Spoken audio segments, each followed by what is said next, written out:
We have more people praying.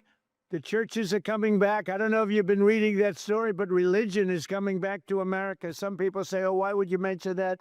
To me, that's a big deal. That's the turkey pardoning. Okay. I know. You're like, what? Yeah, that is classic Donald Trump hijacking yet another event. This time he's hijacking the annual pardon of the turkeys at the White House to talk about how religion's back. This is his new thing. He's talking about how thanks to him, prayer is back. And it's easy to laugh about these things because we do, but it is not funny because there's some real issues occurring under this administration around faith and around Christian nationalism. And look, we've been talking about this for a while. You guys have followed me for a couple of years. You know, I did whole videos on Project 2025. A lot of stuff's baked in there. You're seeing it in fact everywhere. I'll give you an example. The VA. So the VA, the Secretary of VA, Doug Collins, is a chaplain. He was a chaplain in the Air Force. That's his military service. He's a chaplain, which is fine. God bless him. But he has made it so that he believes that one of the biggest things we need for preventing veteran suicide is more religion. And he's actually pushing people they're pushing to get rid of the suicide prevention programs they have and just, hey, go to see your pastor, go to see a chaplain. They're forcing Christian nationalism into the VA's treatment programs. So it goes on and on from there. But we open with Donald Trump talking about how, oh, religion's back. Now let's remember when Donald Trump said this, though. I mean, during the campaign. It'll be fine. You won't have to vote anymore, my beautiful Christians. I love you, Christians. I'm not Christian. I love you. Get out. You got to get out. Wait, what? I'm sorry, what? Did he say, "I'm not Christian"? Let's watch it again. It'll be fine. You won't have to vote anymore, my beautiful Christians. I love you, Christians. I'm not Christian. I love you. Get out. You got to get out. Yeah. See, that's the thing. You gotta listen to the words. It's a very strange situation, and now he's in office, and he's created crazy things like the Washington. You know, he's got his own little religious council, and we're gonna talk a lot about that, I guess. But here's the one I gotta watch. Thank you so much, Mr. Preston. You guys may be seated for just a moment. And he is our greatest champion of faith of any president that the United States of America has ever had. We are deeply grateful for that. We are very honored that you are all here with us at the White House. No.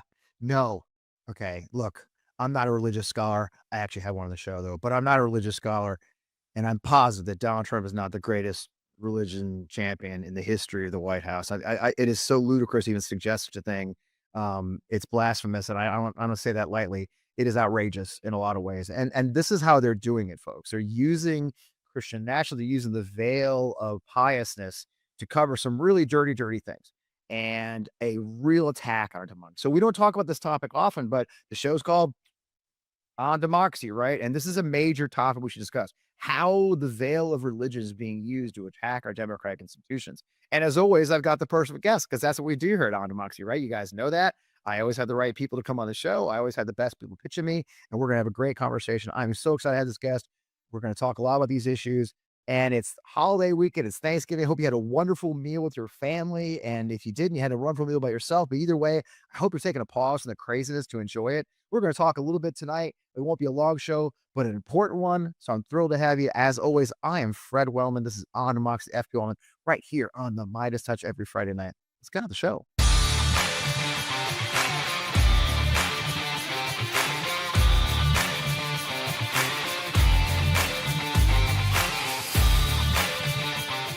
Dude, I still like that song. 3.5 years, 4 years coming up. Look, we've been together for a while, folks. So I appreciate you watching the show every Friday night. We've been here on Friday night since the beginning. Exciting time to be an American. Exciting things going on in my life, I'm sure, as you know, and there's a lot to talk about. Well, let's get on the show. I'm very excited to have this great guest, Dr. Paul Brandeis Rauschenbusch. He is a Baptist minister and the president and CEO of the Interfaith Alliance. Reverend Rauschenbusch is a longtime interfaith leader, renowned advocate for civil rights and religious freedom, also a podcast host himself. Reverend, it's great to have you on the show. Welcome to Midas Touch, brother. Hey, thank you so much, and happy Thanksgiving to you. Like, I hope you have a good one. I hope you had a good one with your family. All need a break from all this craziness right now, right? You saw the opening clips. Now you know where to start today. I wanted you to see him. You know, sometimes guests aren't here for the intro, folks, but the Reverend was here for the intro. As you watch those videos, the discussions around Trump's faith, the support for religion, the White House interfaith office, what do they call themselves? What do you feel like watching those clips as a faith leader? Well, it is a very interesting claim that he is the greatest champion for religion this year has ever seen. It's ludicrous. And what is that actually, I think the most striking part from my vantage point of this administration is how anti-religion he has been. And I think that only becomes clear when you start actually looking at the way he's been treating religious leaders and religious leaders across the country. So let's start with this inauguration. Bishop Buddy, from her pulpit, asked for mercy for migrants, for immigrants, for trans youth. And for that crime, she got attacked viciously by the president. There was a movement for censure in Congress. And this is her pulpit. And yet we have the religious freedom people are saying, hey, shut up. And then go to J.D. Vance, who is a recent Catholic convert who thinks he's more Catholic than Pope Francis and Pope Leo, accusing the Catholic Church of quote unquote padding the bottom line because of their work on immigrants and caring for immigrants. So then Elon Musk attacks Lutheran services.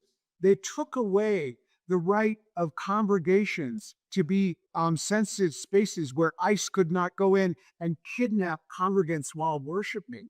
This is just one thing after another, attacks on religious communities. The only thing they respect are religious communities that are in political lockstep with them. So I think it's really important that we listen carefully to what he's saying. He only really cares about the Christians who are his Christians. I love my Christians. Sorry, He said that word. He said it himself, right? I love my Christian. And they do what he says.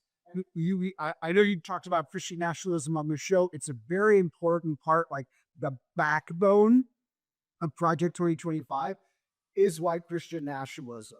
And so Let's pull that thread. I'd love to pull that thread a little bit because that's actually one of the things I was talking about. I mean, I know you guys talked about Project 2025 while it was in the works. It's now been in the works. I mean, I don't think a lot of people knew, Paul. I don't think people knew how much it was intertwined in Project 2025. Tell our viewers about how Christian nationalism is intertwined in Project 2025 and how that's playing out now. I'd love to bring us on the universities, on libraries, on all of this. This is rooted in an idea whose story matters and whose faith matters.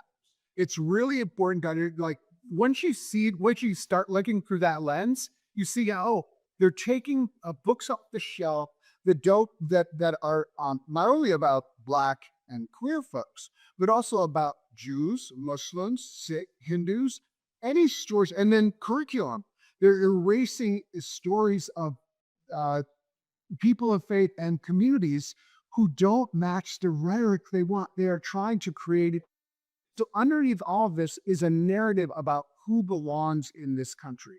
And all of this stuff around immigration, this idea that there's too many brown and Black people in this country, and we have to take it back for the white Christians. And that is a foundational idea.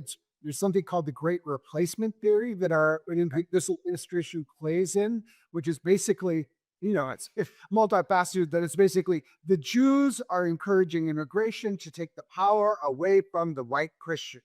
And we have to stop it by taking out all of these immigrants. So religion is playing a huge role in the kind of underlying ideology and the mobilization and the rhetoric. It's about who belongs, and they use language like, it's very us against them, and the them, which is you and me, frankly, represent, they are not shy about calling us demonic and against the people. They use that kind of language. So, when I hear the president using that language, and he has said at the prayer breakfast, another quote you could have pulled out, he says, all these people, we are with God, and if you're against us, you're against God. Now, in a dumb to start using that kind of language, that's actually theocratic language, which leverages religion so much so that the opposition is against God. There's very little, little way to come back from that. So I have a real problem with this president. No. Wait, but you're all of this stuff. We're going to put the Ten Commandments back in the schools, and you're like, do you really want the Ten Commandments up there? You, Donald Trump, like who is a case study of how many literally Christian churches used to look towards Donald Trump about. Let's talk about how many of these commandments you could break. So it's a big pill to swallow to listen to him claim religion, but it's straight out of the authoritarian playbook. And that's along those lines, and those clips are, obviously he's got that Religious Liberty Commission, and that is rife with extreme nationalists, right? He's also got his so-called anti-Christian bias task force. It really does feel like it's really, these are just tools to strengthen his political power and attack opponents, right? I mean that Religious Liberty Commission, though, the one we saw, I think you guys wrote a piece, or you wrote a piece about how these are the most extreme Christian nationalists that are part of that and leading that, aren't they? I mean, these are people with very clear agendas to take over our institutions, right? Huge. It's really unbelievable. And also the Religious Freedom Commission. This is supposed to be representative of religious freedom, which is one of the great ideas of America, by the way. Like, right. If you look at the First Amendment, the non-establishment clause and the freedom of exercise clause, these are the best ideas actually that America had, that there is no established religion and that everybody is free to follow their own conscience. This is a huge idea. Well, yet the Religious Freedom Commission, as established by the administration, is 13 of the most right-wing Christians you can find and one Orthodox Jew. That's it. That's the commission. And this is a real problem. They've held their first two meetings at the Museum of the Bible, which is a fundamentalist Bible on museum. That's what an official commission from the administration is holding its meeting in a place that they just should not be there. And the Anti-Christian Bias Task Force, one of the things that Arabic Alliance did in response is that we got 26 of the highest profile Christians who were willing to step forward and put out a letter and say, the Anti-Christian Bias Task Force is a sham. It is absurd. It needs to be undermined, because what they're trying to do is say anyone who disagrees with them is anti-Christian. Well, guess what, Fred? That includes me. So, they're trying to, they're putting it at the VA in the state. And so one thing that Arabic Alliance did is we put in a FOIA asking, like, how is this being used?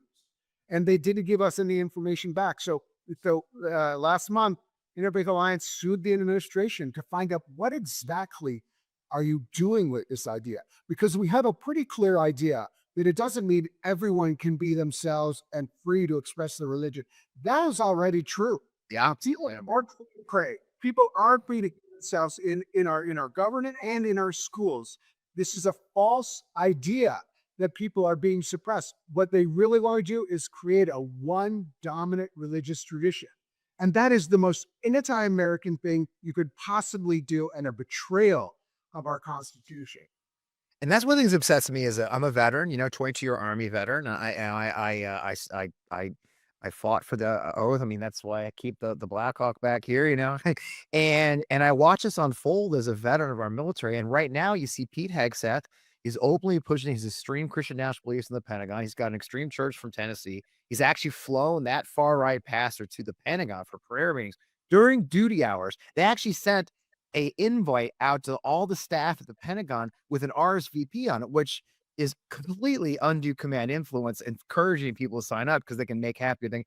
I mean, what kind of impact do you think this has? I mean, I'm sure you guys are taught this, the impact on those who aren't Christian faith, those who have raised their right hand to serve the country, or Hindu or Jewish or whatever they may be, because that's our faith. I mean, I believe it undermines our discipline of our military. It has to undermine the ranks, doesn't it?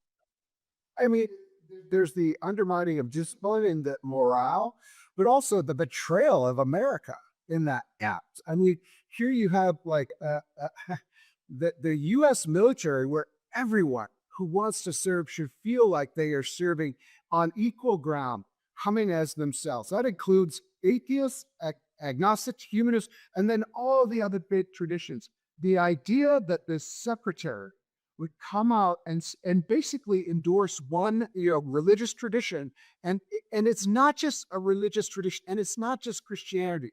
This is a very radical understanding of Christianity. They want to claim Christian, but they are actually on the fringes of Christianity. It's very, very dangerous. And so, well, for instance, the people who are involved in Pete Hegseth's church are openly talking about taking away the right of women to vote because they don't feel like it represents Christian values. How does that influence the way he seems to be targeting women leadership in the military? And I don't want to be out of my depth here. You know so much more than I do. But my father was a colonel in the Air Force, and I grew up really respecting the military. It was really a part of what we understood as the life of American, and the idea that it's being undermined so that just a few feel comfortable, and all this idea. I don't know. I mean, you're a real man. You're a military. That's like a little force. I mean, are you like? It's very forced, and look, it's always been infused in there. It was there when I was a young officer in 1988. Okay, and then as I progressed the ranks, there was pressure. Then there was that men's movement. If you remember, there was the religious, the men's movement in the late 90s, or where they were having the big events. There was always that pressure to participate. But in the end, I knew I didn't have to. It wasn't hell. When I was a cadet, I'll tell you what. When I was a cadet, they marched to chapel. That's and that went by the wayside as we recognize that we reckon that the military is a direct reflection of the society it represents, and that is a multi-faith, lack of faith, whatever society you may call it, but that's the truth. And so to see such open, and frankly, he is denigrating other religions in this behavior and denigrating those who serve in a very direct way. And then, of course, for me, as the senior ranking military representative, it's open in support of a single religion is just as evil as not having any, if not, much more so, frankly. So it is very stressful to me to see that is in getting into government. Now, you mentioned how the Interfaith Alliance, you sue for these. So what kind we didn't get to it, but tell us a little bit about the Interfaith Alliance and what kind of things you guys are doing. Who are the members? Who do you represent? And what kind of things are you guys doing specifically to fight this?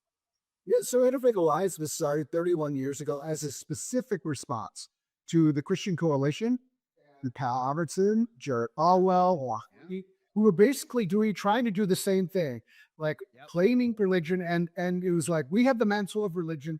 It's us versus the godless communists who are trying to take down our country.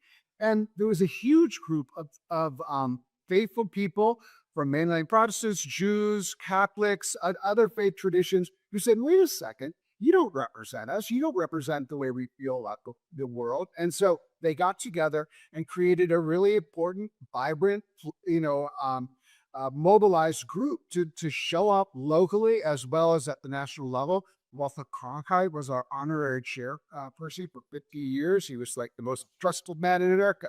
It's always been a movement that has said, hey, wait a second. You're trying to claim religion, but what we're trying to do is claim America and how America has served religious diversity in this incredible vision that everyone actually belongs here and that nobody gets to tell us. And also, you don't get to tell us what the faith says about homosexuality, for instance. Right now, the majority, up to 66% of people from different religions support LGBTQ equality. Full stop. And that these people are saying, well, our faith says that we get to deny people rights. That's ridiculous, not on religious grounds, because if you don't represent the majority. Similar perspective on abortion. And one of the things that we just launched that I want to tell your whole community about, which I'm so excited about, is that we had teamed up with the American Library Association. One of the things, I've been in this job 3.5 years, and I started all of this censorship started just snowballing. There was so much. I reached out to some folks and we started doing like the religious freedom argument against censorship. So we hosted these briefings on the Hill and really reached out. And the American Library Association started reaching out, and I started meeting with them and realizing that some guy with a Bible is going into these libraries and saying, I get to pull all these things off the shelf because I'm religious and I'm protecting the children. And I was like, that's ridiculous because the majority of religious folks in America don't approve of censorship and they see how it is a threat to our beliefs and our ability to thrive. We have people like stories. And so just 2 weeks ago, with the American Library Association, with the Rural Library Association, we have launched Faith for Libraries. And it's a whole program about how religious people have to show up for the local library, and basically say, if you're getting attacked because of religion, call us. We want to be a part of your people. And the last thing I'll say is, as a pastor and as someone who actually views my job as caring for people and caring for my community, these folks, first of all, their directions are coming from the national level. These are not grassroots efforts. 75% of censorship of books is organized at a national level, well-funded censorship campaign. But what they do is they target librarians. They target individual lives. They dox them. They accuse them of grooming. And they often force librarians to leave their communities because they're being so attacked. It's unacceptable. But this is the whole idea behind Interfaith Alliance. And anybody listening, if this feels exciting to you, please reach out to us. We just really are trying to show up. And for me, I've been in rooms where librarians have broke down crying because their heart is broken and they've been attacked. I'm like, damn, we can't have this in our country. We have to stand up. So it's a really important initiative. I'm glad to be able to talk about it. We're doing a lot more coming in the election for next year, and how we have to flex that muscle of democracy, and so that we're also working on that right now. I love it. And we just beat back a book ban here in Missouri. The courts just ruled here in Missouri that there was an illegal law trying to ban books, and it was in it. And I was, hearing, if we're fighting in Missouri and we're winning in Missouri, it tells you a lot right there. That they've gone too far. They don't, and people are taking out. You saw they got flushed. The moms for liberty, they got flushed out across the country because people just want their kids to learn with this kind of ridiculousness in politics and stupidity being thrust on them. Because there is I guess I could say, as you were talking, I was thinking to myself, it is really a case that they're going to come for us eventually. Like, it is a matter of picking off, because just because you're a person of faith now, and you're picking off the people who don't have necessary faith, but it's a matter of time to decide whose faith is the right one, right? I mean, none of us will get out of this alive. We're not one of them at this point, is it? I mean, none of us could. It's just a matter of time, isn't it? Well, yeah, and also we're not going to wait for that. Like the whole idea behind Interfaith Alliance and so many religious folks around the country is that we are not waiting. We're not on the defensive, frankly. We're going out there. I mean, and if you look at the ICE, at what is happening with ICE and who is showing up, it's not exclusively people of faith, but there are so many people of faith who recognize this is a moment. This is the spirit of the civil rights movement. Anytime there's been any movement in our country towards the good, there have been religious leaders who have decided to show up, just as there have been religious leaders who have decided to show up on the other side. But if you go out there in Chicago, in Charlotte, mass trainings, people getting arrested, choosing to use their collar, to use their kippah, to use whatever they have to say no. And involves an important story that shouldn't get lost here, is that religious folks are showing up and actually giving life to what Trump is saying, and say, actually, no, you don't represent it. I was on the steering committee of No Kings, and my whole job was to do outreach to religious folks and say, No Kings wants you. No Kings wants you to come as your religious self and be part of this and represent a peaceful movement. And they would try to paint No Kings as like this, hate fest or, violent fest, or like, and religious folks were out there saying, love your neighbor no matter what. And here we see it ICE. And so Interfaith Alliance in 2026 is dedicated to training up 100,000 people of faith to show up in this moment, in the streets, and particularly with an eye towards the election, because they're going to try to intimidate us. They're going to try to say it isn't worth anything. We need people trained to show up peacefully and say no. And so if you're interested in that, just reach out at training@interfaithalliance.org. We would love to come to your town, your faith community, and help you get trained out so that you're ready to go out into the streets. And again, this isn't on something that diverges from the faithful witness. This is rooted in the faith tradition of America with the abolitionists and the civil rights movement, and even with the LGBTQ rights movement and the women's. There were faithful people who knew how to show up and bring their full selves, and we're dedicated to doing that now. And our Interfaith Alliance's tagline, which I hope you'll appreciate, is achieving democracy together. That's what we believe. That's our whole mission. Is that I love it. we'll stick together, and it will take all of us. And that's exactly where I was gonna. I always try. So if you watch the show, I always end the show pretty much like, all right, what can you guys do? What can our viewers, what can our listeners do? And you led right to that already. So you took it away. Thanks. Yeah, that they can step up, right? They can get trained. They can step forward. They can embrace their faith faithfully to push back against these just monstrous acts. There's no faith in the world that thinks masked men should be scooping people off the street, no matter who their target may be, and it's horrifying to see it. And that's before we talk about things like Greg Abbott's new edict against the center, care and other. It is just it's a stepping. All these things are chinks in the wall, right? They're all stepping stones to much more restrictions on our freedom. And they're using the cloak of religion before, but I think for historically we've learned eventually they don't even need that cloak anymore. They're just going to just take it all, aren't they? Well, and here's the thing, you know what? They do not. If you think you can duck and cover your way out of this, it will not work. And so the thing we're leading into is courage. It is like in the heart of the word courage in the Latin is core, which is heart, which is love. And we think about love as a central theme in religion, but also in democracy. Democracy is about people. It's about loving your neighbor enough to live alongside them, even if you disagree about some things, and imagine a way forward together. This moment requires courage, and it will look different for different people. And, again, my guess is that some of your listeners and watchers are faithful people, and some of them aren't.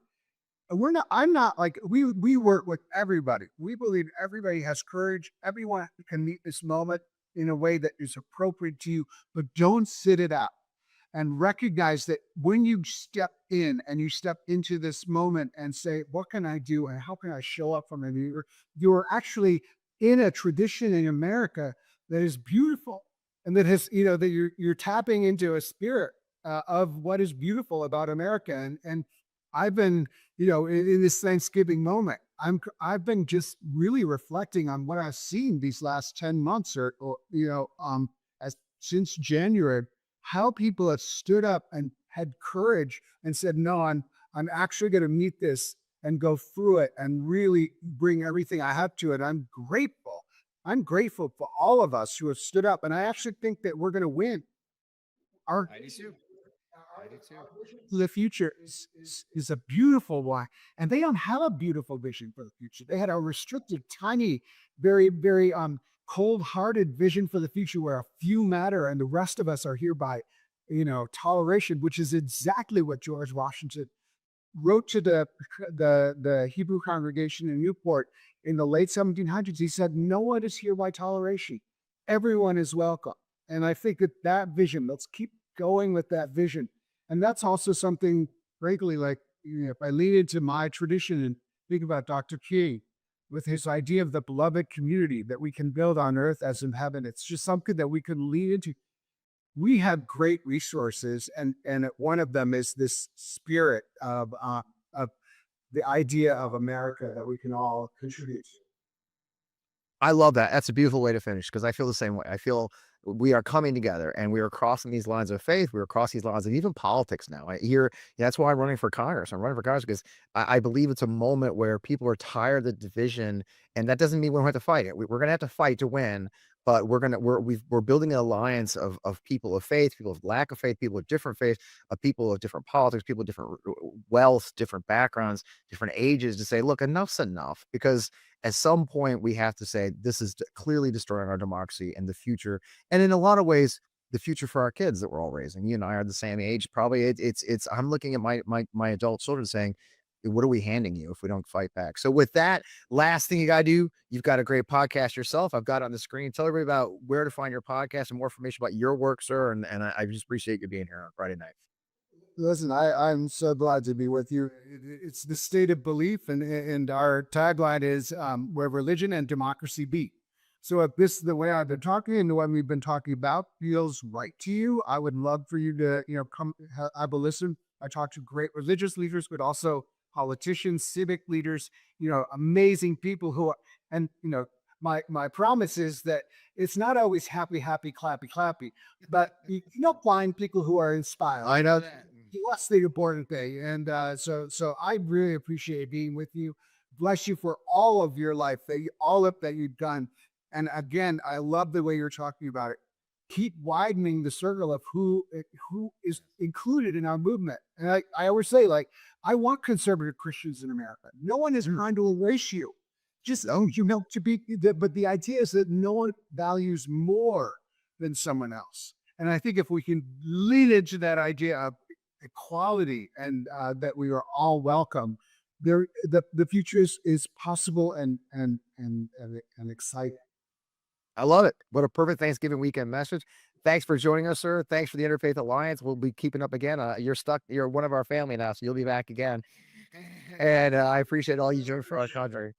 Great talking to you. We'll see you again. So have a great rest of your weekend. What a great conversation. I love these conversations. I was raised in the Catholic faith, and I was also raised to respect faiths, and I was raised as a military member, which meant I was exposed to a lot of other faiths in the faith tradition. Our chaplains in the military, for those who don't know, the chaplain in the military does represent different faith groups, but they have to, they generally come in and they support everyone, no matter what their religion. And it's one of the wonderful things about our Army chaplains. And my dears, when I lost my first wife, in the car accident, my chaplain was a rock. I mean, I don't taught the story much. It's a very personal story, but when my first wife was killed, she was 7 months pregnant. And I was a commander. I was a company commander of a company in an attack helicopter battalion, the 101st Airborne Division. And many people don't remember that in October of 1994, Saddam Hussein massed troops again at the Kuwaiti border. People have forgotten this. So it was a play, and he massed troops at the border. President Clinton actually mobilized the 101st Airborne Division to deploy back to Kuwait in October of 1994. Well, I was a company commander in the 101st Airborne Division. I had a headquarters company in an Apache battalion. I was called off of my brief leave and brought back to work 10 days after my wife died, and to deploy. And I did what I did. I went in and we worked very hard to deploy for about a week and a half, and then they canceled the deployment the last second. And my commander decided we should actually just take all this stuff that's packed up and go to the field with it. So we went to the field, and we spent 11 days in the field. So I worked 30 days straight, 2 weeks after my wife died. And honestly, my chaplain, and I don't even know what his faith base was, if we're being honest. I cannot remember what his faith was, but he was a rock, and he checked on me. He supported me. He never asked me about my relationship with the Lord. He just was there. And in the end, that's what it's about, right? In the end, that's why I welcome our faith-based leaders and others to come to the show and talk about our democracy, because our democracy is woven into our democracy. But what's woven into our democracy was the idea that we're all equal, that we're all equal under God, all equal under whatever God or no God, whatever you believe, we're all equal under our Constitution. And so attacks on that freedom, attacks on that liberty are very personal to me as a soldier, but also very personal to me as a pro-democracy person, and also very personal to me as a person who's running for office. So I'm just telling you this now is I just love having the Reverend on here and his peers. I've got so many dear friends within the faith community that matter to me. So check out that alliance. It's just really remarkable. The Interfaith Alliance doing amazing work. You heard their story. So I hope you had a good show. I just love hanging out with you guys. We did record this early in the week because it is Thanksgiving week. So I hope you had a wonderful Thanksgiving. I hope you got some good turkey or some ham, whatever it is you eat. I hope you just had a moment to enjoy your friends and your family and take a moment to count your blessings. Look, we're in the midst of a fight for our country, but there's so much good news happening. We have faith.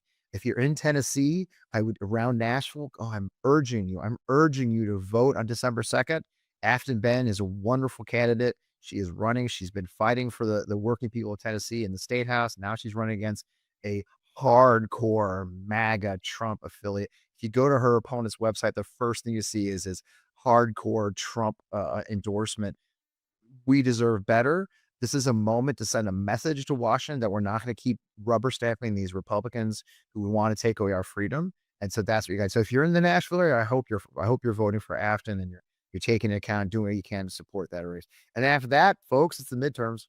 You know, I have a special place in my heart for the midterms for reasons. I hope you'll start finding races. I always tell you, there's a race on earth that is looking for your help. I know one specifically is looking for your help. And if you would like to look at what I'm doing and my outside stuff, go to my Substack. It's fpwellman.substack.com. fpwellman.substack.com. It is free, folks. Look, we have paid memberships on the paid subscriptions on it. And your paid subscribers mean the world to me. I'm not taking money from my job. This is my job. So your paid subscriptions and your sponsorships, clicking on the sponsor links and all, watching the show, that's how I actually pay my bills. But I also understand we're in very tough times, and a number of people have actually unsubscribed from the paid side and send me notes. And let me tell you, if you're a paid subscriber, I appreciate you. I'd love you if you can afford it to do it.